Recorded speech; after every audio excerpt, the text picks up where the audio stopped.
serikali kwa kushirikiana na wadau wa maendeleo imekuwa ikitekeleza jukumu la kuwawezesha wanawake kiuchumi miaka mingi.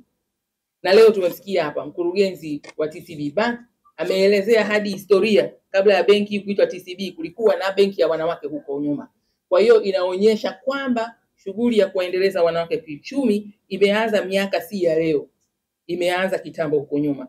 Lakini kutokana na uzoefu wa utekelezaji huo, serikali ilifanya mapitio ya mwongozo wa majukwaa haya ya uwezeshaji wanawake kiuchumi kwa mwaka 2022 kwa nia ya kuendelea kujenga msingi wa kuimarisha majukwaa haya ili yaweze kuendana na hali halisi ya sasa.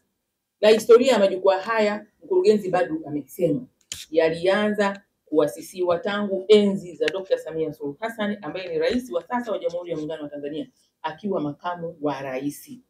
Akayaasisi, yakaenda yakafikia alipofikia. Sasa sisi tumekuja kuyaendeleza mbele ili lile lengo lililokusudiwa litimie kulingana sasa na mazingira ya wakati huu.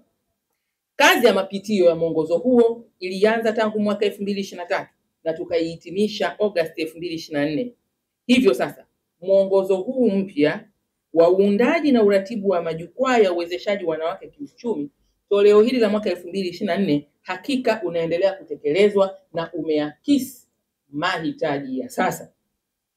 Nichukue fursa hii kutoa shukrani za dhati tena kwa Benki ya Biashara ya Tanzania, TCB Bank na mkurugenzi wake Adamu Mihayo kwa utayari wao wa kutupatia nakala 1000 ambazo nimeambiwa ziko hapa na tutakabidhiwa leo. Makofi kwenu.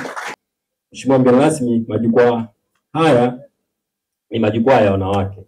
Na kama tunavyoelewa, wanawake ni asilimia au ni idadi kubwa ya Watanzania.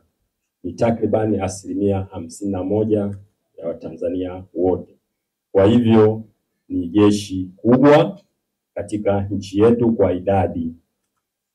Na kutokana na hilo ni kwamba serikali imekuwa na jitihada mbalimbali za kuweza kuwaunganisha wanawake kwa kutambua mchango wao katika jitihada za kujenga uchumi wa nchi yetu.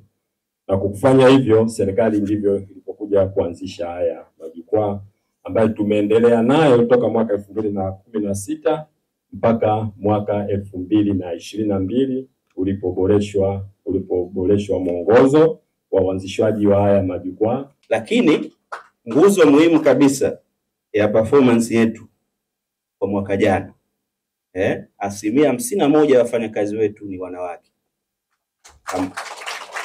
Kwa hiyo haya mafanikio yote tunayojivunia, Mheshimiwa Waziri, ni kwa sababu ya mchango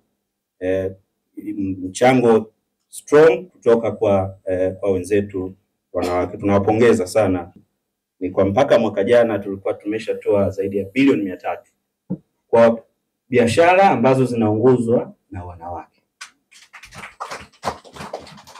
Na kwa kweli hata katika bajeti yetu ya mwaka huu SMEs ndio sehemu ambayo kwa kweli inakuwa ni priority sector ambayo tunaangalia kwa karibu, na wanawake wamekuwa kwa kweli na mchango mkubwa sana katika sekta hii.